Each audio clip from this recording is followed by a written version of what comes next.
नमस्कार। आज हम लोग जानेंगे एक बलिया के मंत्री हैं, यानी उत्तर प्रदेश के मंत्री हैं, जिनका नाम है दयाशंकर सिंह। दयाशंकर सिंह इससे पहले भी चर्चा में थे, अभी भी चर्चा में हैं और बहुत ज़्यादा ही चर्चा में बने रहते हैं। बहुत ही प्रसिद्ध नेता हैं। होता है कि दयाशंकर सिंह इससे पहले भी चर्चा में इसलिए थे कि इनकी एक पत्नी थी, उनका नाम था स्वाति सिंह। स्वाति सिंह मायावती पर टिप्पणी करती हैं, स्पेशली उनके जीवन पर टिप्पणी करती हैं, जिसको द्वारा लाइमलाइट में आ जाती हैं, जिसको द्वारा पार्टी से इनको टिकट मिल जाता है।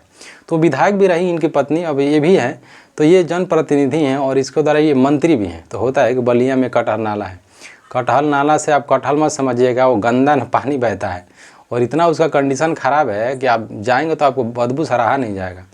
बाढ़ आता है तो नाले का हिस्सा सहारे पानी शहर में घुस जाता है। और बलिया इतना बड़ा नहीं है, लेकिन ठीक है, बुराई नहीं कर रहे हैं, मतलब जैसा जिला होना चाहिए वैसा नहीं है। और जो लोग गए होंगे वो लोग जानते होंगे।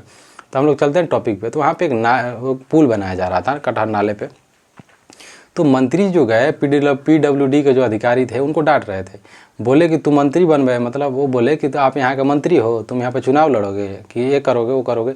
आप जब हम यहाँ पे हैं तो आप बिना हमारी मर्जी के आप उद्घाटन क्यों कर दिए। मतलब उद्घाटन कहने का मतलब उनका नहीं था। अभी जो मंत्री जी का कहना था कि जब हम आते फीता काटते, जब उसका उद्घाटन होता तब लोग आते जाते। तो लोग उद्घाटन ही नहीं हुआ, उससे पहले लोग आ रहे हैं जा रहे हैं। तो इस पे उनकी नाराज़गी थी। अधिकारियों को डांट रहे थे और कह रहे थे कि अधिकारी हमारा नहीं सुन रहे थे। लेकिन ये गलत बात है, क्योंकि एक मंत्री के रहते हुए अगर कोई अधिकारी उनकी बात नहीं सुन रहा है तो बहुत इस संकट में जीवन है। और राज्य भी और जिला भी संकट में है। और हम लोग थोड़ा जानते हैं बलिया के बारे में। बलिया के इतिहास सब लोग जानते होंगे। भारत छोड़ो आंदोलन से शुरू होता है। तो यहीं के मंगल पांडे, चीतू पांडे और सोचिए वीर कुंवर सिंह, यहीं के, सोचिए कितना बड़ा क्रांतिकारी जगह है बलिया। आप जाएंगे बलिया तो पहले ही कुंवर सिंह चौराहा पड़ता है। कुंवर सिंह, मंगल पांडे, जो भारत के पहले स्वतंत्रता सेनानी, जो अंग्रेजों के लिए पहली जो 1857 की क्रांति के जो बिगुल बजाने वाले कोई व्यक्ति थे, तो मंगल पांडे यहीं के थे। लेकिन ना मंगल पांडे का घर सही है, ना मंगल पांडे का पारिवारिक स्थिति सही है। क्योंकि जिस स्थिति से वो आ रहे थे, मंगल पांडे जो क्रांति की है, आज उनको सम्मान नहीं दे पाई सरकार। आप जब भी, अगर आज भी आप आइए बलिया, जाइए मंगल पांडे, चीतू पांडे जो भी लोग थे, इनके घर जाइए, आप इनकी जो वास्तविक स्थिति है, पारिवारिक स्थिति आज भी सही नहीं है। आज भी मतलब नॉर्मल घर ही है उनके पास। तो कुछ सरकार नहीं कर पाई। लेकिन हम लोग भारत के इतिहास में जब पढ़ेंगे तो पढ़ेंगे कि सबसे पहले बलिया आज़ाद हो गया, ये हो गया वो गया। और वो छोड़िए, राजनीतिक वर्तमान में चलिए, कोई भी ऐसा शासनकाल हमारे जीवन में नहीं रहा जब तक यहाँ का मंत्री कोई राज्य में ना रहा हो। जब से मतलब हम लोग होश संभाले हैं तब से कोई ना कोई मंत्री बलिया का रहता है। एक समय तो यहाँ के 4-4 मंत्री रहा करते थे, लेकिन तब भी बलिया पिछड़ा का पिछड़ा ही राज्य रहा। क्योंकि उत्तर प्रदेश का सबसे पिछड़ा जिला, मतलब अंतिम जिला बलिया ही है।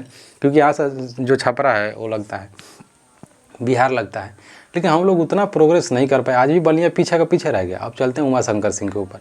इनका कटाक्ष था उमाशंकर सिंह के ऊपर, क्योंकि उमाशंकर सिंह जो हैं BSP के विधायक हैं। और BSP के विधायक नहीं है, BSP की इज्जत बचाने वाले कोई व्यक्ति हैं तो उमाशंकर सिंह हैं। क्योंकि पूरे लोकसभा और विधानसभा में एक ही सीट BSP निकाल पाई, जिनका नाम था माननीय श्री उमाशंकर सिंह। उमाशंकर सिंह हम क्यों बोल रहे थे, अपने इनका नाम इतनी इज्जत से क्यों लिया जा रहा है। उमाशंकर सिंह राजनीति से फेमस में नहीं है। उमाशंकर सिंह के द्वारा समाज में इतना काम किया गया। आप सोचिए, जो दयाशंकर सिंह हैं आज क्यों मंत्री होकर बोल रहे हैं। सोचिए, दयाशंकर सिंह मंत्री होकर बोल रहे हैं कि हमारी कोई बात नहीं सुन रहा। और जो नॉर्मली एक विधायक हैं, और विधायक से बहुत ऊंचा कद है उमाशंकर सिंह का समाज में, स्पेशली बलिया के समाज में, बलिया के गरीब लोगों में इनका बहुत बड़ा योगदान है, बहुत बड़ा योगदान है। अभी वर्तमान समय में इनका हेल्थ सही नहीं है, क्योंकि इनको कैंसर हो गया और कैंसर से जूझ रहे हैं। तो उमाशंकर से ज़्यादा भाषण तो नहीं दिए, इनके द्वारा यही कहा गया, क्योंकि जो काबिल इंसान होता है वो ज़्यादा नहीं बोलता है। उमाशंकर सिंह इतना ही बोले कि अपना काम गिनाएं, फालतू का भाषण ना दे, जो उनकी सरकार के द्वारा किया गया है वो बताएं। NH में जो गड़बड़ी है वो सरकार से पूछे। केंद्र में भी सरकार उनकी है, राज्य में भी सरकार उनकी है।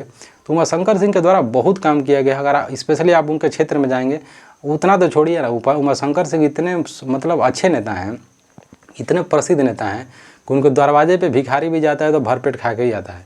और कभी भी उनके दरवाजे से जाके कोई लौट के नहीं आया। सम्मान में उमाशंकर सिंह का कोई तोड़ नहीं है। आप कुछ भी कह लीजिए, आप उनके घर जाइए, उनके क्षेत्र में जाके देखिए उमाशंकर सिंह का क्या इज्जत है। बहुत ज़्यादा इज्जत है उमाशंकर सिंह का। उमाशंकर सिंह को राजनीति में ना तोले लोग तो ही अच्छा है। बाकी देखते हैं क्या होता है। जय भीम, जय भारत।